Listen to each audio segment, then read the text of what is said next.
भारतीय जेलों से रिहाई पाने वाले माहीगीरों को ईदी फाउंडेशन ने घरों तक पहुंचा दिया।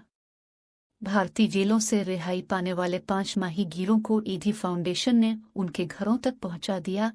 पांचों माहीगीर गुज़िश्ता रोज भारत से रिहाई के बाद वाहगा बॉर्डर लाहौर पर पाकिस्तान के हवाले किए गए थे।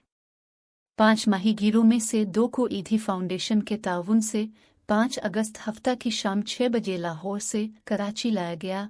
उन्हें ईदी सेंटर पर अहलखाना के हवाले किया गया। माहीगीरों को कराची लाने के तमाम सफरी अखराजात ईदी फाउंडेशन ने बर्दाश्त किए।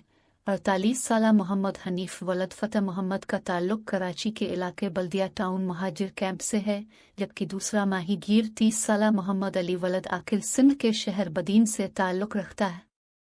दीगर 3 माहीगीरों में मोहम्मद शान मुल्तान में शेर शाह रोड, मोहम्मद वकास आरिफ वाला और मोहम्मद नाजिश लाहौर का रिहायशी है।